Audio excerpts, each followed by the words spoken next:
Sophia's voice, cold as ice, echoed through the hotel ballroom. Next, I have a personnel announcement. I was sitting at the sales department's table, joking with a colleague, but the chatter died in my throat when I heard my own name. Effective immediately, Luke Davis will be reassigned from his position as sales manager to sales associate. He will report directly to VP Mark Lynch. The cavernous room fell silent. 1,000 pairs of eyes swiveled to me. I froze, my gaze lifting to the woman on stage. My wife, Sophia Reed, the CEO of this company. She stood there in a sharply tailored black pantsuit, a faint smirk on her red lips, her eyes utterly devoid of warmth. This company values merit, not connections, she said, her eyes locked on mine, her smile laced with contempt. Luke, starting today, I'm going to teach you the meaning of a level playing field. A few scattered claps broke the silence, but they were quickly drowned out by a rising tide of whispers. What happened? Isn't he the CEO's husband? I heard he just married his way to the top. Looks like the ride's over. My fingers clenched around the stem of my wine glass, knuckles turning white. I said nothing. 6 months ago, we were the couple everyone envied. She'd text me during late nights at the office. Hubby, I'm craving the pasta you make. I'd secretly hold her hand under the boardroom table, earning a playful, blushing glare. Now, she looked at me like I was her mortal enemy.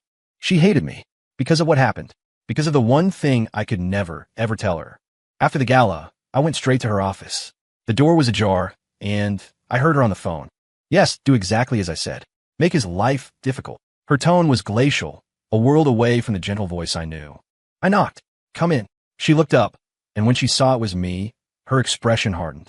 What is it? Why? I asked, cutting to the chase. She let out a cold laugh, leaning back in her leather throne of a chair. Why what? Why that emotion? In front of everyone. Her eyes, sharp as shattered glass, bore into me. Do you honestly think you deserve to be a manager? I didn't answer. She rose, the clicks of her heels on the marble floor echoing in the silent office as she walked toward me. Luke, did you really think you could just coast for the rest of your life, hiding behind me? I took a deep breath. I never thought that. Didn't you? She sneered. Do you have any idea how many people in this company think you're just some freeloader who married the boss? I don't care what other people think. Well, I do. Her voice shot up, sharp and brittle. I refuse to let people think Sophia Reed's husband is a worthless parasite. Her words ricocheted off the walls, stinging my ears. I stood in silence for a long moment before finally speaking. Fine. I accept the transfer. She looked momentarily stunned, as if she hadn't expected me to fold so easily. You? I didn't wait for her to finish. I just turned and walked out. Back at my desk, my old desk, the way my colleagues looked at me had changed. Some buried their heads in their work. Others actively avoided my gaze. Dave, a guy I usually got along with, came over and clapped a hand on my shoulder. Buddy, what the hell was that? I shook my head. It's nothing, just a corporate reshuffle. He looked like he wanted to say more, but he just sighed and walked away. The next afternoon, I was moved to a cubicle in the farthest, darkest corner of the office. The computer was a relic, and it wouldn't even turn on. The guy from IT just shrugged. Sorry, Luke. New machines are backordered. We might get one in next week. I knew it was an order from the top. I was the last one to leave the office that night. Standing on the sidewalk, I looked up at the top floor. The lights in the corner office were still on. Sophia was working late. A few months ago, I would have been running up there with her favorite takeout. Now all I could do was turn and walk away. I came home to our cold, empty apartment. Sophia hadn't been back in weeks. I sank onto the sofa, pulled out my phone, and swiped to the photo. A picture of me with another woman, looking intimate. It was a trick of the angle, a forced perspective, but it looked for all the world like I was kissing her. I knew this was why. This was why Sophia hated me. But I could never explain. Because the woman in the picture was my sister.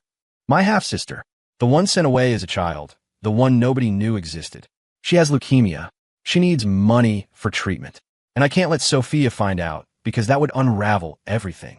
Late that night, I sat alone in my new, cramped cubicle, the glow of a borrowed laptop illuminating my face. An anonymous email had just arrived. Attached was the same photo. I let out a bitter laugh. Sophia, I whispered to the empty room, is this why you hate me so much? The next morning, an HR notification hit my inbox the moment I logged in. To Luke Davis. Effective immediately, you will be responsible for client maintenance in the Midwest territory. Travel frequency is adjusted to 3 times per week.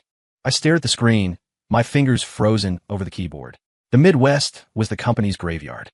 The last 3 reps who took it on had all quit from the pressure. I looked up just in time to see Sophia gliding out of her office. She wore a pristine white suit, her heels silent on the plush carpet, yet her presence alone seemed to mute the entire office.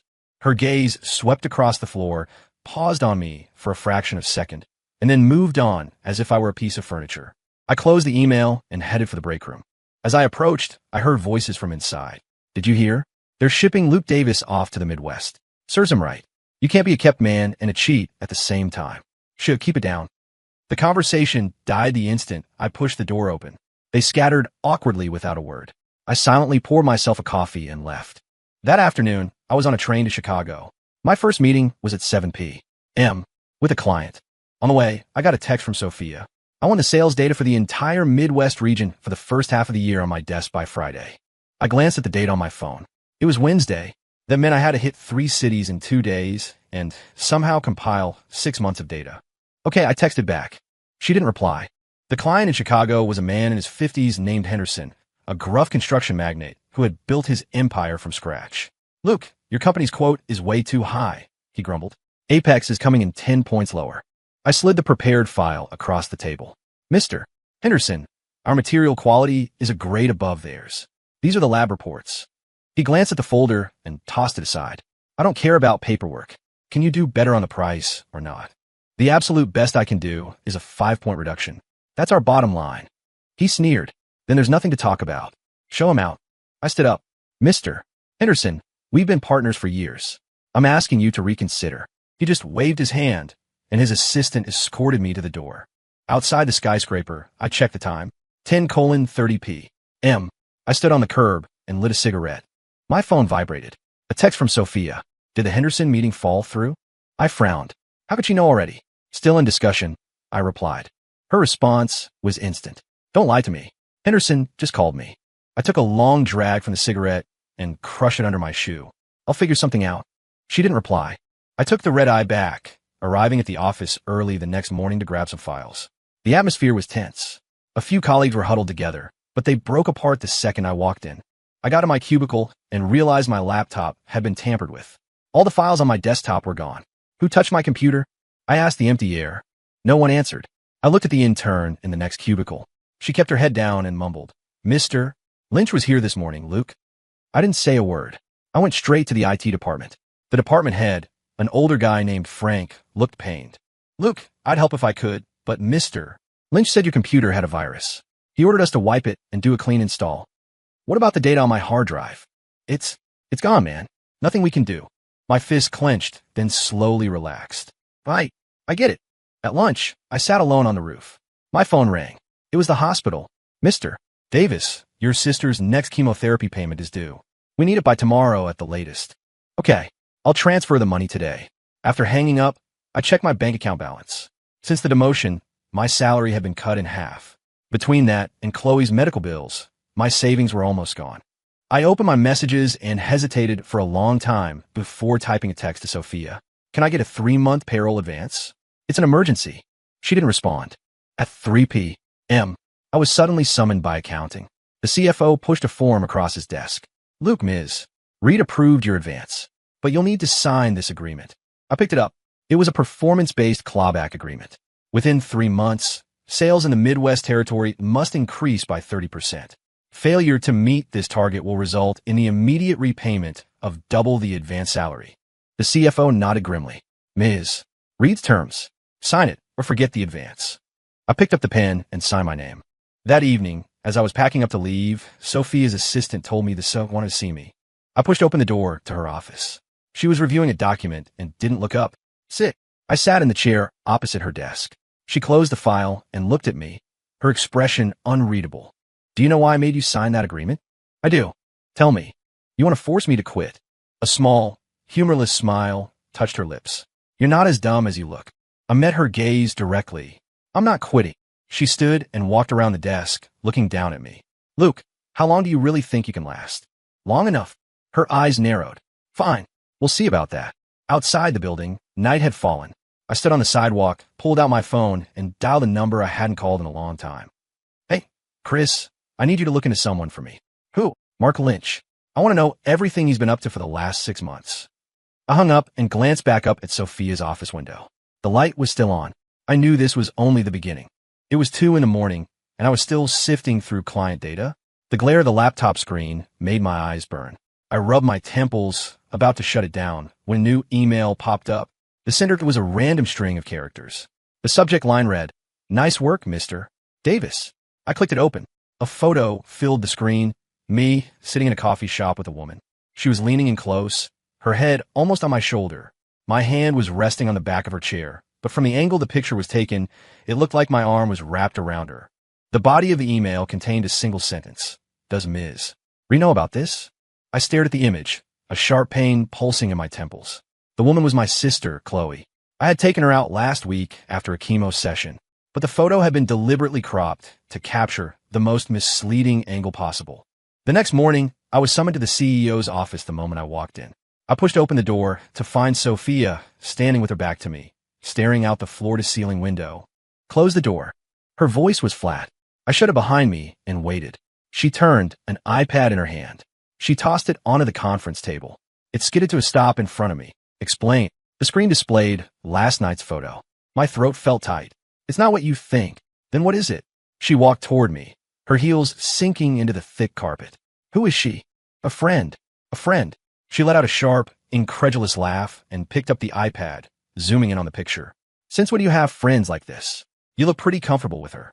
I opened my mouth to tell her the truth. "That's my sister," but the words died on my lips. I couldn't. Chloe's identity was too dangerous. If it got out, the media would dig. They'd find out about her illness, about my father, about everything. Seeing my silence, Sophia's eyes grew colder. "So you're not denying it?" "I'm not." "Then tell me who she is." I remained silent. She stared at me, and then a slow, chilling smile spread across her face. "Wow, Luke.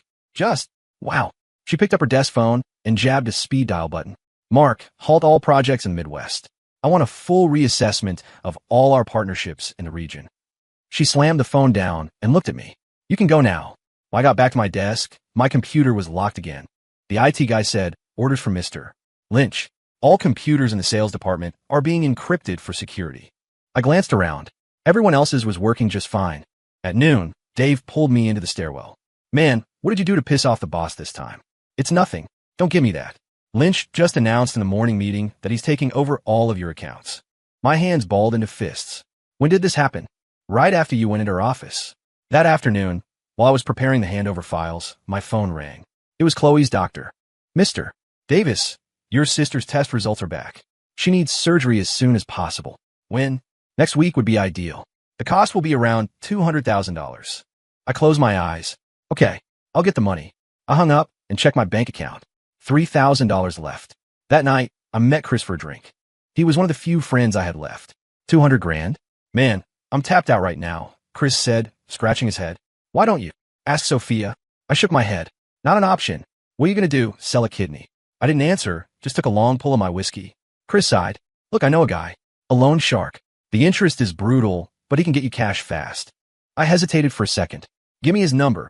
The next day, I went to a grimy office in an industrial park on the outskirts of the city. The loan shark was a bald man with a thick gold chain around his neck. 3 months. 50% interest. "You're late, the VIG doubles." I signed the contract. He counted out 20 stacks of cash and pushed them across the table. "Pay on time, Mr. Davis." I was heading back into the office building when the receptionist called out to me. "Luke, Ms. Ree wants to see you in her office." I clutched the duffel bag full of cash, my palms sweating. I pushed open her door. She was signing documents. She glanced up, her eyes immediately fixing on the bag. "Where have you been?" "Meeting a client who pays in cash." I didn't respond. She stood and walked toward me, then suddenly reached for the bag. I flinched back instinctively. Her expression shifted instantly. "What's in there that I can't see?" "Personal items." A cold smile played on her lips. "Does it belong to that friend of yours?" I didn't deny it. She stared at me for a long, hard moment. Then she said, "Luke, I want a divorce." My head snapped up. "I've already had the papers drawn up. My lawyer will be in touch tomorrow." She turned and walked back to her desk, her tone as casual as if she were discussing the weather. "Now get out." I stood on the street below, clutching the bag of money. My phone rang. It was Chloe. "Hey, bro. The doctor said I can have the surgery next week." "Yeah," I said. "The money's all set. Your voice sounds rough. Have you been staying up all night again?" I took a deep breath. "No, I'm fine. You just get some rest." I hung up and looked up at Sophia's office. The lights were still on. I knew, then, that some things were broken beyond repair. I stood in the hospital corridor, my finger hovering over the print button on the bone marrow registry kiosk, my hand shaking. Donor ID, D107. Match probability, 92%. A passing nurse spoke softly. Mr. Davis, that donor's file is sealed. We'll need more documentation from the family. Inside the room, Chloe was folding paper cranes. She saw me and quickly hid her bottle of painkillers under the blanket. Hey bro, the doctor said my white count. It'll be fine. I cut her off, reaching over to slow the drip of her four. An overdue payment notice peeked out from under a vase on the nightstand. Since the demotion, my salary barely covered her basic treatment. Mr. Davis, the nurse reappeared about the outstanding balance. Just then, the elevator chimed open. Sophia strode out, a stack of files in her arms. Her heels stopped short on the polished floor. What are you doing here? Her eyes narrowed, landing on the hospital room behind me. Who's sick? Chloe was seized by a violent coughing fit. The heart monitor beside her bed began to shriek. A friend's daughter, I said, trying to block her view of the window into the room. Sophia pushed past me. What friend's daughter requires you to take 4 days off work? A nurse rushed toward the room. Excuse me. The patient needs oxygen. In chaos, Sophia's gaze fell on a medical chart that had slipped to the floor. Patient, Chloe Evans. Guardian relationship, brother. Sophia's hand trembled as she picked it up. Chloe Evans, Charles Evans's daughter? The daughter of the man who killed my mother. She's your sister? Every word was laced with venom. And you? Who are you? What is your relationship to Charles Evans? He's my father. So I married the son of a murderer. I grabbed her wrist. Listen to me, Sophia. I didn't know about any of this when we first met. She ripped her arm away, her nails digging a raw, red line into my skin. 5 years. For 5 years, you slept next to me. I shared a bed with my mother's killer's son for 5 years. At that moment, the attending physician hurried over. Mr. Davis, the D107 donor has agreed to a meeting. Sophia snatched the tablet from his hands. When she saw the screen, the color drained from her face. This is my father's donor ID. She looked up at me, her eyes bloodshot. Her voice caught in her throat, and she swayed. I instinctively moved to steady her, but she shoved me away with surprising force. You and your father, you're quite a pair, she said, a broken laugh escaping her lips as tears streamed down her face. If my dad knew, if he knew he almost saved the life of his enemy's daughter. The TV at the nurse's station was playing the morning news. A memorial for the 10th anniversary of the Apex Chemicals disaster will be held tomorrow by victims' families. The camera cut to Mark Lynch giving an interview. We will pursue accountability from all surviving relatives of the person responsible. The blood in my veins turned to ice. I finally understood what my uncle meant on his deathbed when he gripped my hand and whispered, "Never let anyone find out you're Charles Evans' son." Sophia, I said, blocking the elevator. Divorce me, ruin me, I don't care. But Chloe, she pressed the closed door button. Luke, my office. 9 a.m. tomorrow. Bring the signed divorce papers. The doors slid halfway shut before she stabbed the open button again. You know what the sickest part is? Her voice was terrifyingly quiet. Last week, when my dad signed the donation forms, he said that saving a life was a blessing. Her nails dug into her palms. And now that blessing is for the daughter of the man who murdered his wife. As the doors closed for the final time, I heard her last words. My mother is watching, Luke. At 3:17 a.m. Chloe was asleep, aided by a sedative. My phone lit up with a text from Chris. Lynch sent Chloe's and your info to a reporter. Another text followed, this one from a corporate number. Your personnel file has been accessed by the legal department. A camera flash went off outside the window. 2 men in baseball caps were taking pictures of the hospital room. I gently slid the test results from Chloe's sleeping grasp. On the back, in the doctor's pencil scrawl, without transplant, patient's life expectancy is less than 3 months. The line on her heart monitor suddenly spiked, the alarm piercing the night. I stood by the window, watching more reporters gather on the street below. My phone vibrated again. A text from Sophia's father. My office. 8 a.m. tomorrow. Come alone. I remembered the night before our wedding, 3 years ago. Mr. Reed had pulled me into his study.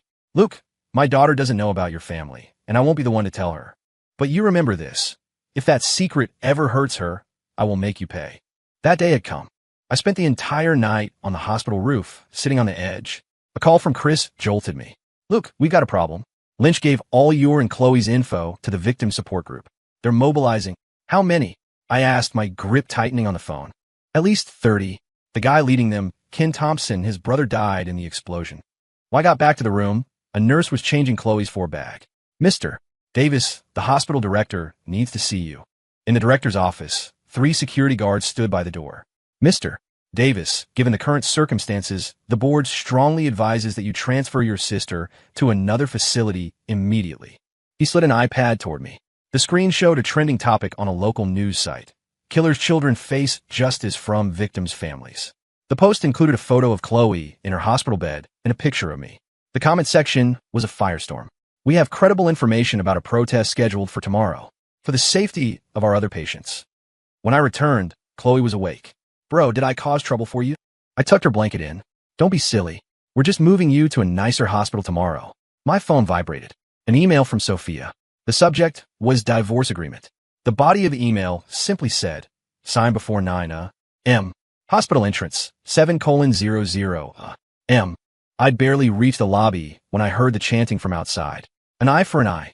Kick the killer's daughter out. Through the glass doors, I saw a crowd of about 20 people holding banners. Ken Thompson was at the front, yelling into a news camera. Charles Evans's daughter owes us an explanation. The head of security stopped me. Use the back exit. We have a car waiting. Reed Industries Tower, 7:50 M. Mr. Reed's assistant led me straight into the main conference room.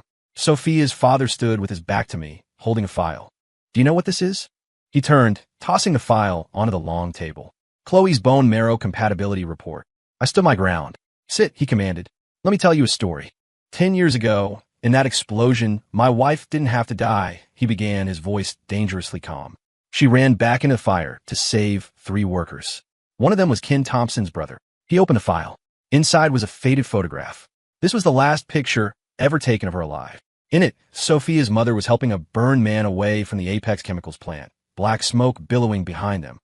After your father was sentenced, I ran a background check on your entire family, Mr. Reed said, his eyes locking onto mine, including you and Chloe. He pushed another document toward me. This is the consent form for the bone marrow donation. I've already signed it. My head snapped up. What are the conditions? Mr.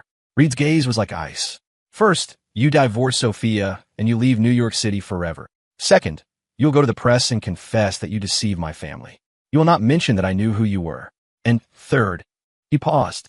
After she recovers, Chloe Evans will change her name and disappear. Permanently. The conference room door swung open. Sophia stood there. Her eyes flicked from the papers on the table to me. Dad, the press is downstairs. You can leave, her father said. Luke and I aren't finished. Sophia didn't move. What are you two talking about? I looked at her red-rimmed eyes, and made my choice. Mr. Reed, I accept your terms. I turned to Sophia. Chloe is my half-sister. She just turned 18. She was put in foster care when she was 8 and knows nothing about what happened back then. I took a shaky breath. I hid my identity because at first, I didn't know the whole story. By the time I found out, I didn't want to lose you. The color drained from Sophia's face. Mr. Reed slammed his hand on the table. That's enough. Get out. As security escorted me from the building, Ken Thompson and his reporters swarmed me. There he is, the killer's son.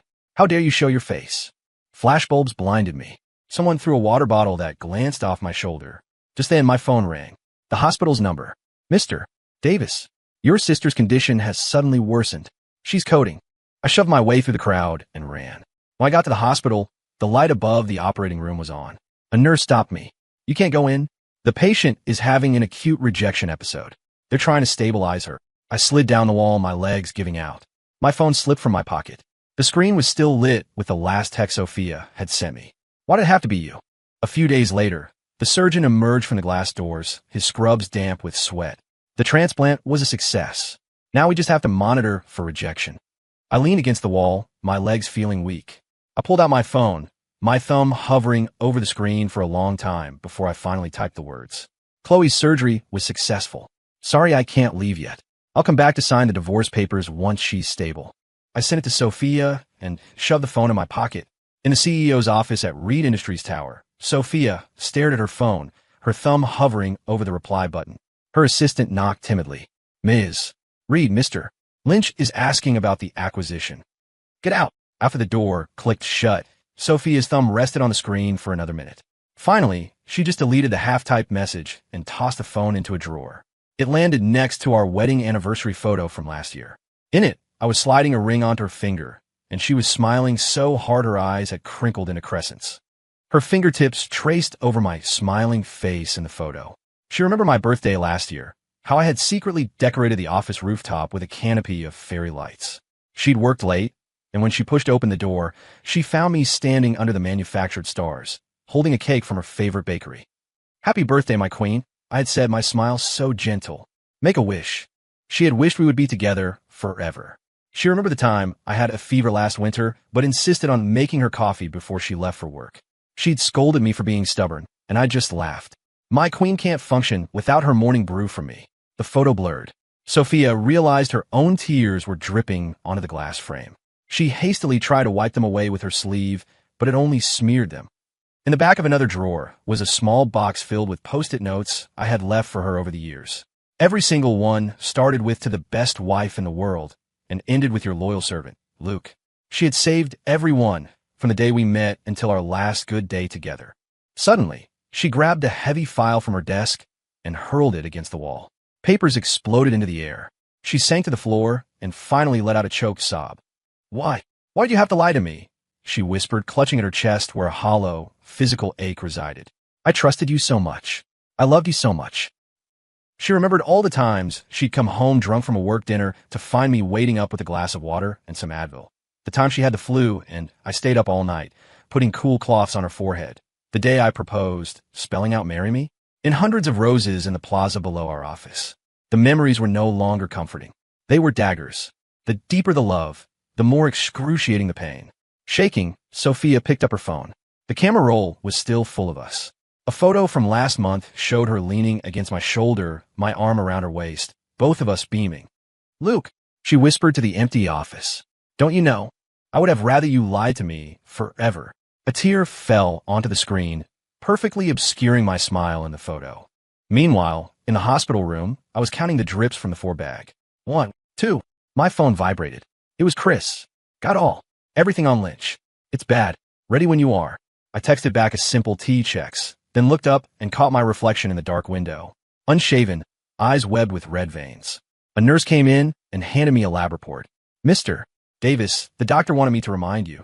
You need to make a decision soon." She lowered her voice. "You should be resting too.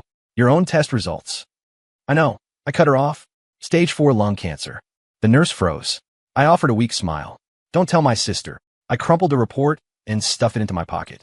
Just then, Chris burst in. "Luke, you have to see this." He shoved his phone in my face. It was a screenshot of an email from Mark Lynch. "The photo has been doctored. Guarantee she won't see the seams." "It doesn't matter anymore," I said, handing the phone back. "It's all over." Sophia came home to our apartment and saw my slippers still by the door. She remembered how, in our first year of marriage, I would come home from every business trip, stand at attention, and salute. "Reporting for duty, Madam CEO. Your most loyal employee has returned." She snatched the slippers, ready to throw them in the trash, but instead, she collapsed to the floor, hugging them to her chest. Her tears hit the hardwood, splashing in the silence. That night, Sophia dreamt of our wedding day. Her father was scowling in the front row, and I was sweating through my tuxedo on the altar. When the officiant asked, "Do you Luke take Sophia?" I suddenly started coughing up blood, staining my white shirt crimson. She woke up with a scream, her pillow soaked. Her hand fumbled for the phone on the nightstand. The screen was still open to our last text exchange. Below my message, "I'll come back to sign the divorce papers once she's stable," was the blank space where her reply should have been. Her fingers moved on their own, dialing my number. "The person you're trying to reach is unavailable." She shot out of bed, grabbed her car keys, and ran. The sharp clicks of Sophia's heels echoed in the hushed hospital corridor. The nurse at the station looked up. "Visiting hours are over." "I'm the CEO of Reed Industries," Sophia said, flashing her ID. "Where is Luke Davis?" The nurse hesitated, pointing toward the end of the hall. "The family waiting area for the sterile ward," but Sophia was already moving. She rounded the corner and stopped dead. I was hunched over a trash can, racked by a violent coughing fit.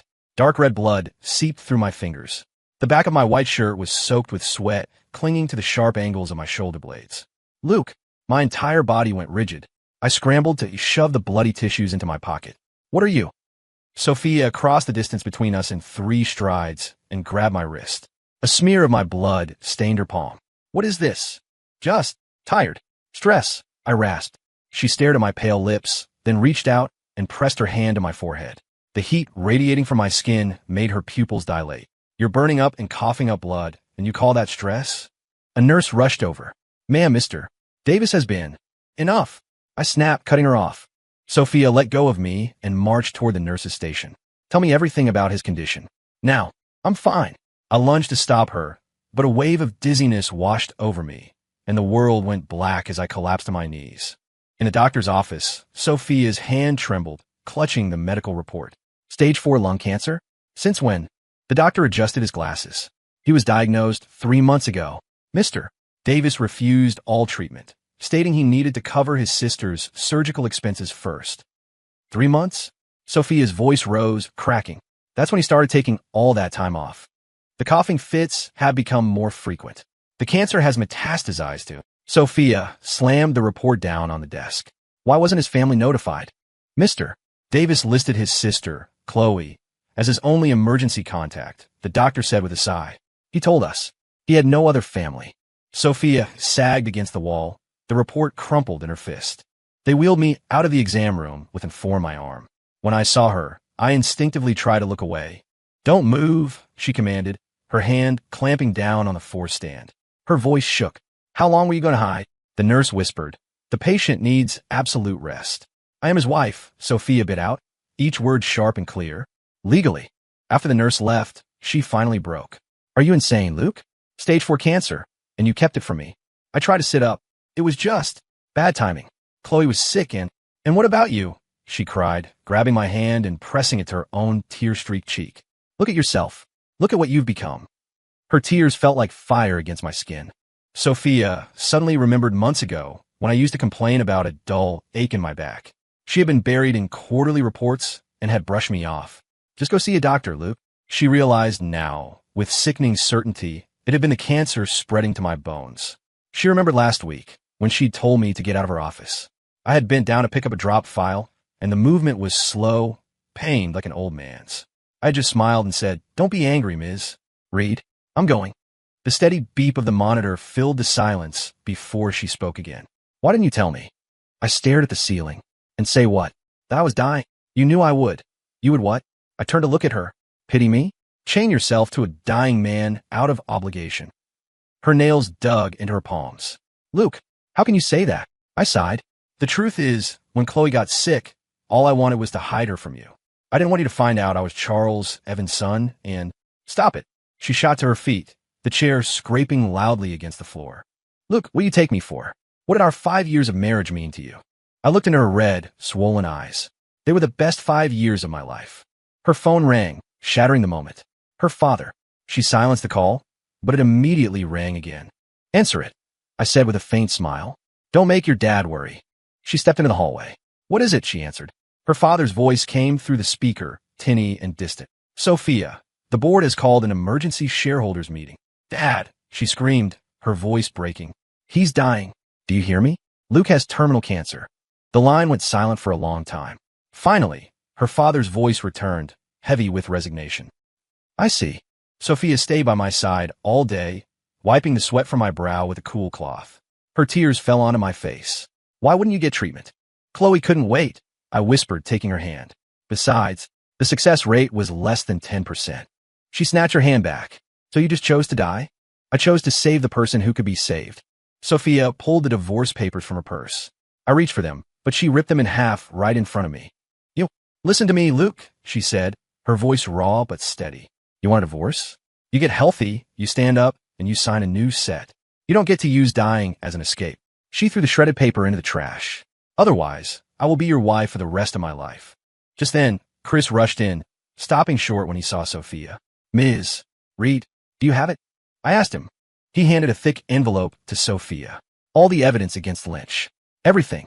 It's enough to put him away for 10 years. Sophia took the envelope. I'll handle this. She turned back to me. Your only job right now is to fight. It's no use, I said with a bitter smile. It is, she insisted, her voice rising. I've already contacted a specialist from Johns Hopkins. He's flying in tomorrow. Chris quietly backed out of the room and closed the door. That night, Sophia fell asleep in the chair by my bed, her head resting on the mattress. Her hand was wrapped tightly around mine, just like it was on our wedding day 5 years ago. The line on the heart monitor began to beat a little faster. I gently brushed a stray tear from her cheek. "I'm sorry," I whispered. "I'm going to make you cry again." The specialist from Baltimore removed his stethoscope and shook his head. 2 weeks at most, he told Sophia. Her fingernails dug into her palms so deeply that beads of blood welled up, unnoticed. "Isn't there anything else?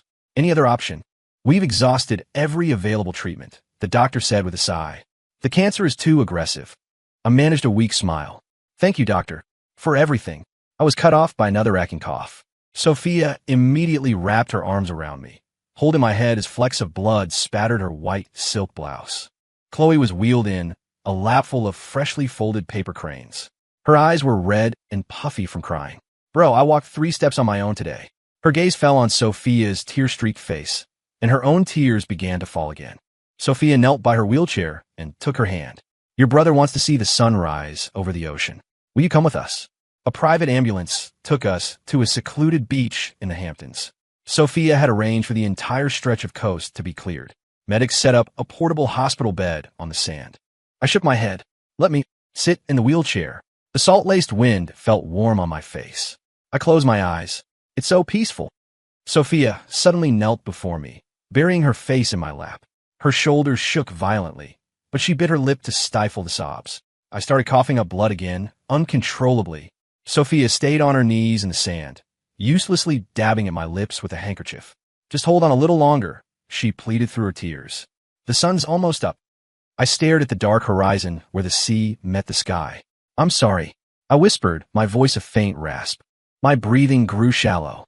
Sophia pulled me into her arms, holding me close, and began humming the song from our wedding. "Luke, look," she whispered, pointing toward the horizon. "It's getting lighter." I fought to keep my eyes open, but my vision was fading to gray. "Sophia, I'm right here. I think. I see my mom." Her arms tightened around me. "Don't go. Please don't go." As the first sliver of golden light broke over the ocean, my heart stopped.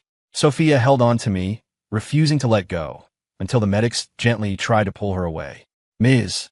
Reed, he's gone." She shook her head frantically. "No, he promised me. He promised he would watch the sunrise." The morning sun cast our 2 shadows long across the sand, making them look like one, just like in our wedding photo. Strangely, I could still see everything. I watched Sophia collapse onto the sand. I watched Chloe fall in her arms, both of them sobbing. I watched the medics shake their heads in sorrow. I tried to wipe the tears from Sophia's face, but my hand passed right through her cheek. I floated beside her as she dressed me in the tuxedo I wore on our wedding day. "It's so ugly," she wept as she fumbled with the bow tie. "I told you this style was dated." Chris arrived, his eyes red. He handed her a letter. "I found this in his desk drawer." Sophia unfolded the single sheet of paper. There was only one sentence, written in my familiar scrawl. "If there really is a next life, I'd still show up for that job interview, just to see you again." As my body was being taken away, Sophia suddenly ran forward. "Wait." She pulled our wedding rings from her pocket. He should be wearing this." A medic took the ring from her and slid it onto my finger. The moment the cold metal touched my skin, a soft light enveloped me. Everything became a pure, blinding white, as warm and safe as a forgotten memory. Time seemed to stretch and dissolve. Then, the light fractured, and I saw her. A little girl with wide, curious eyes staring right at me. "Hi," she said. "My name's Sophia."